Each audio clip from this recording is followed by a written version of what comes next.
Olá irmão, tudo bom com vocês? Tudo bem com suas famílias?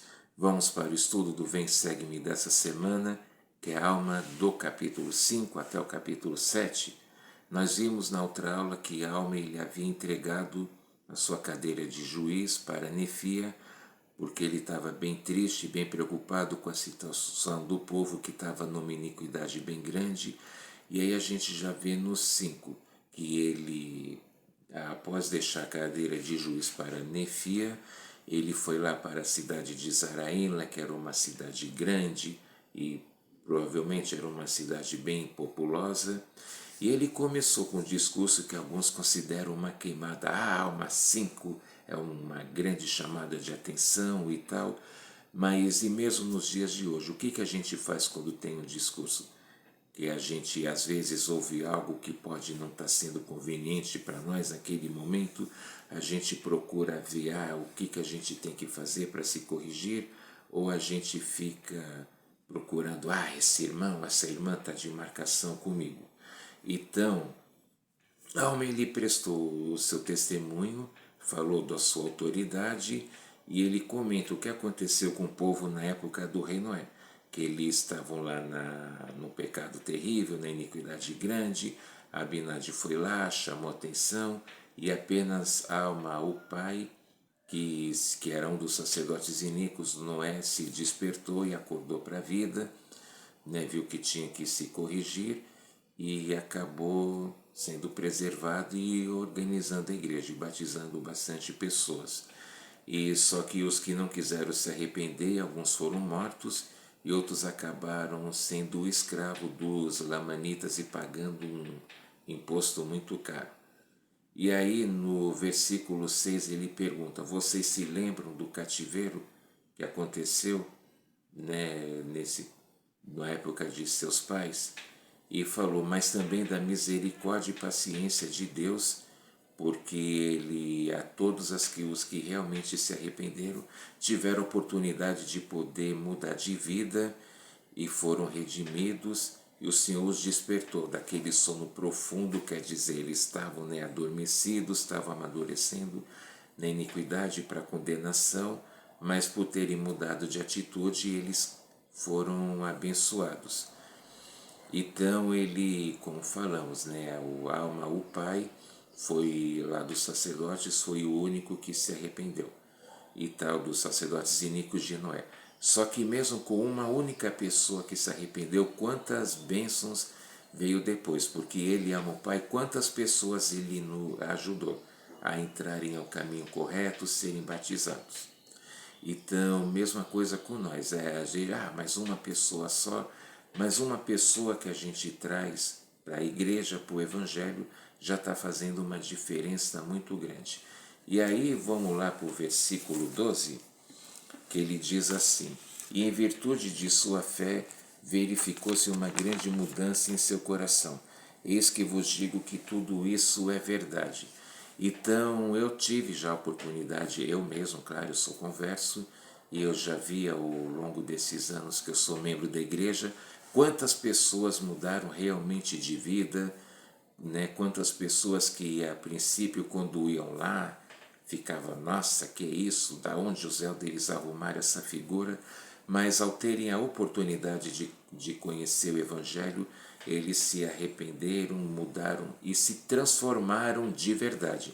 Que quem veio a conhecer depois não conseguia acreditar ou imaginar que essa pessoa, antes de entrar para a igreja, de conhecer o verdadeiro Evangelho, tinha uma vida completamente diferente e terrível, e a pessoa mudou, até o semblante dela mudou. E aí no 14 ele fala, no versículo, ele diz: haveis nascido espiritualmente de Deus. O que significa isso? A gente se arrepende, se batiza, entra no Evangelho, mas a gente está realmente experimentando a mudança do Evangelho em nossas vidas, ou a gente ainda continua deixando que velhos hábitos ou que alguns erros que são a pedra de tropeço fiquem atrapalhando o nosso crescimento espiritual. A gente está com as coisas, com pensamento no Senhor, ou estamos com pensamento nas coisas e riquezas do mundo, por exemplo. Isso que a alma quis dizer ao povo e pode se aplicar a nós. E a alma, os alertou sobre o julgamento final, que ele disse: naquele dia vocês vão ser chamados com tranquilidade, vinde benditos do meu Pai, ou vão ser parte daqueles que vocês não vão ter direito, vocês tiveram oportunidade, mas não se arrependeram, portanto vocês vão para o castigo eterno. Como será que está a nossa situação? Isso cada um de nós tem que analisar, né, sinceramente. Ele também falou das vestimentas brancas, ou seja, as nossas vestes, elas estão limpas de todo o pecado, as nossas vestes estão realmente com toda a bênção da expiação de Cristo em nossas vidas, a gente se encontra sem mancha e sem culpa, ou tem algo que a gente precisa fazer para se corrigir. Então, é algo também para se ponderar. E daí que ele diz: e aos que todos os que se manterem limpos das manchas do mundo, no versículo 28 ele diz: vai poder cantar o cântico dos justos, ou seja, vai poder dar uma glória celestial e vai estar lá na atitude de cantar e louvar a Deus, o nosso Pai eterno. Então, sempre lembrando, voltando a dizer, temos que encarar o hino como uma oração, não apenas cantar por cantar, mas a gente deve sempre se lembrar que o hino é uma oração ao Pai Celestial e sempre ficar de olho na letra, procurar entender o propósito, né, da letra desse hino. Ele também diz, né, que a gente também deve apresentar obras de retidão para o bom pastor, que é o nosso Senhor, Salvador, Redentor, Jesus Cristo, né? E que a gente deve ter Ele, Cristo, no centro de nossas vidas. Então aqui também ele diz, né? A gente deve se arrepender porque o bom pastor nos chama. Agora vamos para o versículo 30, que ele diz: e novamente vos pergunto. Aí ele já começa, né, chamando a atenção das pessoas, porque eles estavam numa situação terrível. Ele diz: e novamente vos pergunto, há alguém entre vós que zombe de seu irmão, ou que acumule perseguições contra ele? Então, isso quando a gente vê um irmão, uma pessoa que pode estar numa condição diferente da nossa, qual é a nossa atitude? A gente procura ajudar essa pessoa ou a gente fica zombando dessa pessoa por ela ter uma condição financeira ou educacional ou sei lá, existe muitas formas, a gente fica se sentindo superior à pessoa e fica zombando dela. Hoje é muito até usado o termo bullying. A gente se aproveita dessa pessoa para fazer zombarias ou a gente procura ajudar ela. O que você acha? Deixa aí no comentário. Então é importante, se para demonstrar amor ao próximo, nós não devemos acumular perseguição contra o nosso irmão ou contra a nossa irmã. Também a alma testifica que tem conhecimento, no versículo 46, que ele diz, né, que ele sabe todas as coisas porque ele não soube assim por acaso. Vamos lá ler? E eis que vos digo que elas me foram mostradas pelo Santo Espírito de Deus. Eis que jejuei e orei durante muitos dias, a fim de saber essas coisas por mim mesmo. E agora sei por mim mesmo que são verdadeiras, porque o Senhor Deus mas revelou por seu Santo Espírito, e este é o Espírito de revelação que está em mim. Então aqui ele fala, né, ele buscou conhecimento, não foi assim por acaso, eu vou ser um profeta, pronto, eu já sei todas as coisas. Mas a partir do momento que ele se arrependeu, ele procurou adquirir seu próprio conhecimento, sua própria sabedoria, a sabedoria do Pai Celestial, claro. E ele também fala que ele orou e jejuou. Não foi algo assim de repente, eu já sei todas as coisas. E ele testifica que ele sabe as coisas pelo Espírito de revelação, que é através do Espírito Santo que é de Deus, nosso Pai eterno, nosso Pai celestial. Então é importante isso, a gente adquirir o conhecimento, porque ninguém pode ser salvo em ignorância. E aí ele testificou da vinda de Cristo e sua missão terrena. Aí vamos por versículos 53 e 54. A alma continua perguntando. E agora, meus amados irmãos, eu vos pergunto: podeis refutar essas palavras? Sim. Podeis pôr de lado e pisar o santo sob os seus pés? Sim. Podeis inchar-vos com orgulho de vosso coração? Sim. Persistireis em usar vestimentas luxuosas e pôr coração nas coisas vãs do mundo, nas vossas riquezas? Sim. Persistireis em supor que sois melhores que os outros? Sim. Persistireis na perseguição de vossos irmãos que se humilham e seguem a santa ordem de Deus pela qual foram trazidos para esta igreja, tendo sido santificados pelo Santo Espírito e verdadeiramente apresentado obras dignas do arrependimento? Então é um conselho, uma chamada de atenção que a alma está dando. As pessoas, vocês vão ficar insistindo em ficar usando roupa cara, em ficar nas suas roupas finas e luxuosas. É claro, a gente, para podermos ir às reuniões, a gente tem que estar limpo, asseado e com a roupa devidamente também limpa e passada. Mas o que o Pai Celestial espera, que o Senhor espera de nós, não é que a gente use roupas caras, joias, que a gente fique ornamentando, o que a gente fique sustentando, ostentando, a palavra correta, roupas caras, mas isso é inútil se a pessoa não está sendo humilde. Lembrando que o conselho que o Senhor deixou lá no Novo Testamento: aqueles que se exaltam serão humilhados, e aqueles que se humilham serão exaltados. Então, novamente eu pergunto, né, como é que naquela época que não tinha shopping center, essas grifes e coisas de moda, podia as pessoas já se entregarem a esse tipo de orgulho? E ele também fala: você vai se achar melhor a uma pessoa por causa de uma roupa, por causa de um bem material? A gente vê isso hoje em dia, é claro que nós vemos. Tem pessoas que têm dinheiro, algum bem material, um objeto, um carro caro, e ela acha que por isso ela se sente melhor, tem o direito de poder ficar pisando nas outras pessoas.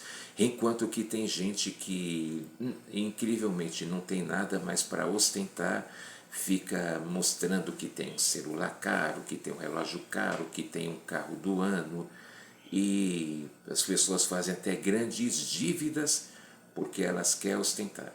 A psicologia, pelo que eu andei estudando e pesquisando, fala que uma pessoa que gosta de ostentar, que gosta de humilhar, é uma pessoa que não tem autoestima. E aí ela coloca a estima dela em algum bem material ou no dinheiro. Então nós devemos nos exaltar e nos estimar em quem? No Senhor, não é nas riquezas. Então, ele fala assim, aí a gente também, quando a gente vê uma pessoa que está obedecendo algo que a gente não está obedecendo, a gente procura seguir o exemplo daquela pessoa, ou a gente quer ficar se zombando: isso não tem nada a ver, ele é quadrado, é antigo, isso aí tem nada a ver, hoje em dia não tem disso, a gente tem que seguir a moda de hoje em dia. Absolutamente nós não devemos seguir a moda. Devemos sempre se manter em retidão, lembrando sempre que o Senhor falou: o pecado continua sendo pecado, mesmo que todos ou a maioria ao seu redor, ali na circunstância, esteja cometendo. Então a gente não deve se entregar ao erro, né? E aí, alma, ele fala, né, a todos a se arrependerem e fazerem as ordenanças para a salvação. É claro, não dá para falar todas as coisas, porque senão o vídeo ia ficar extenso demais, mas nesses poucos versículos que nós lemos e tal, claro, dá para se tirar muitas lições, muitos exemplos e muitas citações. O que você que está assistindo pensa e gostaria de sugerir?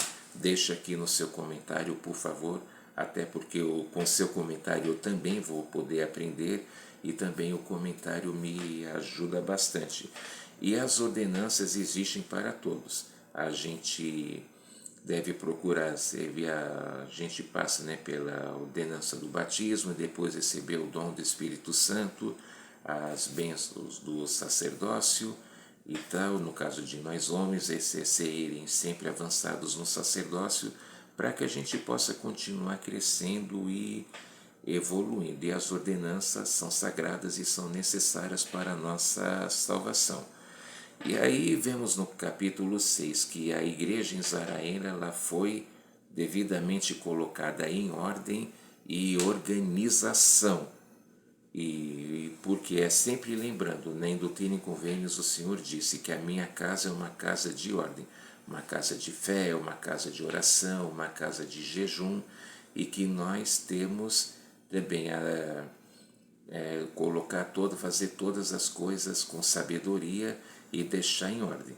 Na bandeira do nosso país a gente vê escrito ordem e progresso.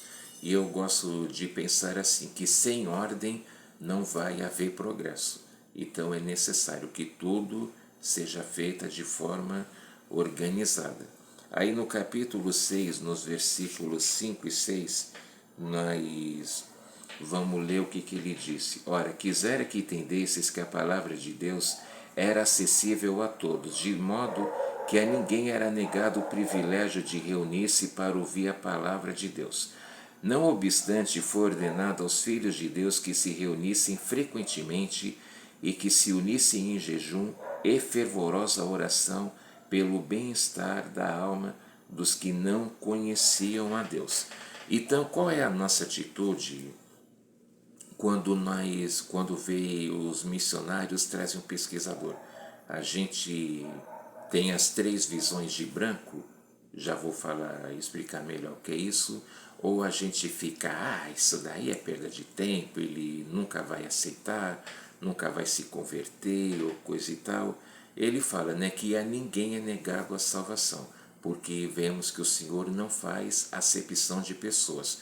O Evangelho é disponível para todos aqueles que realmente querem ouvir, principalmente, mas a ninguém deve ser negado o direito de poder saber sobre o Evangelho, que a gente costumava dizer na missão, né? Só depois que todas as criaturas, tanto aqui nesse mundo como as que estão no mundo espiritual, só depois que todos, sem exceção, tiverem a chance de conhecer o Evangelho, é que vão poder, é que a obra vai ser concluída e tal, mas enquanto isso, a gente vê que tem países aqui no mundo que não foi permitido a igreja entrar e a gente deve orar. A gente deve orar e até jejuar.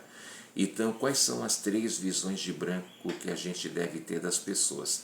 A primeira visão é a pessoa está usando a roupa branca do batismo para que ela possa se tornar membro da igreja e poder ser confirmada e aí fazer parte, né, do Evangelho de Cristo aqui na Terra. A segunda visão de branco é que a gente deve imaginar a pessoa com a roupa do templo, recebendo as ordenanças sagradas de lá do templo, primeiro para si mesma e depois para seus antepassados que já faleceram. E a terceira visão de branco que nós temos que ter da pessoa é dela estar usando a roupa branca para entrar no reino celestial. A gente deve ter essa visão. É fácil? Às vezes não é, mas é assim que a gente deve pensar. Para que sermos missionários eficientes, para ajudar na obra missionária, a gente tem que ter essas 3 visões de branco, correto? Então, e aí, tendo Alma visto que estava tudo devidamente organizado lá em Zaraém, ele foi para a cidade de Gideão, cidade que recebeu esse nome em homenagem àquele grande sacerdote que ajudou bastante eles, o povo nefita, desde lá do iníquo rei Noé. Então ele foi lá para Gideão pregar. Gideão. E ele sempre foi testificando a respeito de Jesus Cristo, o Filho de Deus, que a gente deve ter, né, em mente. Sempre as pessoas perguntam, vocês da igreja, vocês acreditam que? E a nossa resposta sempre tem que ser que a salvação só vem por intermédio de Jesus Cristo, né, nosso Salvador, nosso Redentor. E aí vamos no capítulo 7, alma ele testifica de Cristo. Ele faz sempre pensando o testemunho, relembrando. Nessa ocasião, eles estavam esperando pela primeira vinda de Cristo. Hoje nós estamos esperando pela segunda vinda de Cristo. Né? E muitos conselhos são sábios, são excelentes e pode ser usado por nós hoje em dia. Aí, e para adorar melhor a Cristo, o que no versículo 6 ele disse? Para as pessoas que eles não tivessem no estado decaído e para que eles não fossem orgulhosos e que eles não deveriam adorar a ídolos. Na época do Velho Testamento, a gente vê nessa época antiga, as pessoas tinham muito costume de ficar adorando a outros deuses. Os filhos de Israel, quando foram libertos de lá do povo do Egito, os judeus, assim que Moisés foi lá para o Monte Sinai, eles acharam que Moisés não ia mais e começaram a adorar o bezerro de ouro, e os que acreditaram nisso foram destruídos. A terra abriu e eles foram sugados, foram engolidos. E então a gente hoje, além de tem pessoas que adoram ídolos, imagens e tudo, a gente não deve, mas também a idolatria, além disso, também serve a adorar qualquer pessoa ou mesmo algum objeto, algum bem material, mais do que ao Pai Celestial. Uma coisa que a gente vê muito hoje em dia, as pessoas ter uma veneração muito grande por pessoas famosas. As pessoas querem se espelhar nelas, achando que elas são perfeitas, e não são, gente. Uma pessoa famosa é uma pessoa comum como qualquer uma outra. Ela apenas está tendo seu talento ou alguma façanha exposta para que todos possam ouvir. Mas a pessoa famosa é uma pessoa humana e não é nela que a gente deve se espelhar. Até criou-se uma frase maldita que diz que um verdadeiro fã faz de tudo pelo seu ídolo. E isso é uma apostasia, um erro muito grande, muito terrível. A gente não deve ter essa mentalidade. Nós devemos se lembrar que quem pagou por nossos pecados, pois quem expiou por nós foi Jesus Cristo. Né? E ele não quer sem idolatria, ele quer uma obediência sincera, a mudança de coração. Então ele também nesse versículo 6 ele fala também, né, mais uma vez, de não ficar com as coisas vãs deste mundo. E aí vamos lá no versículos 10 e 11. Ele falando de Cristo, que é o nosso Salvador e Redentor, ele disse: Eis que nascerá de Maria em Jerusalém, que é a terra de nossos antepassados, sendo ela uma virgem, um vaso precioso e escolhido, e uma sombra envolverá, e conceberá pelo poder do Espírito Santo, e dará à luz um filho, sim, o Filho de Deus. E ele seguirá, sofrendo dores e aflições e tentações de toda espécie, isso para que se cumpra a palavra que diz que ele tomará sobre si as dores e as enfermidades de seu povo. Como já vimos lá nas outras aulas, eu citei a visão, por exemplo, de Isaías, lá no capítulo 53 de seu livro, que Isaías, vivendo 700 anos antes da vinda de Cristo, mas ele teve uma visão tão grande que ele sentiu como estivesse ali na terra naquele momento, e ele testificou, e Nefe também aqui usou esse capítulo para testificar seu povo e para todos, né? Que Jesus viria para sofrer e pagar por nossos pecados e pelas nossas dores. Agora, na segunda vinda, ele vai vir em grande glória e poder, né? E vai corrigir tudo que tiver de errado aqui e vai purificar a terra. Então, e o que nós estamos fazendo? Nós estamos nos preparando para a segunda vinda de Cristo, nós estamos procurando, né, reconhecer todo o seu trabalho, seu esforço para nos ajudar, para espiar por nós. E também fala, né, que Maria, as pessoas falam, vocês não adoram a Maria, que foi a mãe. Não, ela, assim, a gente tem respeito e muito grande porque sabemos que Maria, se ela foi escolhida para esse propósito, é porque ela era uma pessoa, uma mulher totalmente digna para ter a honra de gerar e poder conceber o nascimento de Cristo aqui na terra, que fala, era uma virgem, um vaso escolhido. Era uma pessoa muito preciosa. Por isso que ela foi escolhida para essa missão, essa honra tão grande. Aí a gente vê também, né, no versículo 13, a alma ele testifica do Espírito Santo. Porque o Espírito Santo nos ajuda a testificar todas as verdades e veracidade do Evangelho.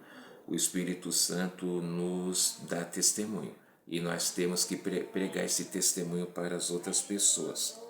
No versículo 23, ele fala: E agora quisera que fosseis humildes e submissos e mansos, a fim de persuadir, cheios de paciência e longanimidade, sendo moderados em todas as coisas, guardando diligente os mandamentos de Deus em todos os momentos, pedindo as coisas necessárias, tanto espirituais como materiais, agradecendo sempre a Deus por tudo quanto recebeis. Então aqui já fala bem claro, esse versículo da gente pode tirar muitas lições, né? Para a gente ter humildade, para a gente ser obediente ou em guardar os mandamentos. E também ele fala aqui, né? Agradecer a Deus por todas as bênçãos. Nas nossas orações, o que a gente faz? A gente mais agradece ou a gente mais pede? Que às vezes, quando a gente vai agradecer, a gente tem uma lista enorme. E para pedir perdão e para agradecer, a lista costuma ser pequena. A gente esquece muitas vezes de reconhecer todas as bênçãos que o Pai Celestial ele nos dá. No versículo 24 ele diz: E procurai ter fé, esperança e caridade, então farei sempre boas obras de retidão. Então, se a gente não tem essas três qualidades, a gente precisa se corrigir, porque sem fé é impossível agradar a Deus. E a fé também é obediência, não é só acreditar. Né? A esperança a gente nunca deve desanimar, a gente deve sempre acreditar. E a caridade, fala, né? Sem caridade nada sois. E aí, depois a alma ele encerra no versículo 27, desejando a paz de Deus para todos. E nós todos podemos, mesmo nesse mundo tão turbulento e complicado que a gente vive, a gente pode ter, viver em paz. Tem o hino que fala disso, né? Onde encontrar a paz. Esse hino é muito bom para podermos cantar, assim como todos os outros. Mas nesse assunto é ótimo para a gente poder refletir. Então, esse é o vídeo, a aula de hoje. É claro, não dá para comentar tudo, mas deixa aqui no seu comentário, né, o que você achou, o que você gostaria de acrescentar.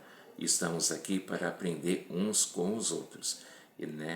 Então, deixo um grande abraço. Se você ainda não é inscrito, se inscreva no canal, compartilhe com seus familiares e contatos e até a próxima aula. Tchau.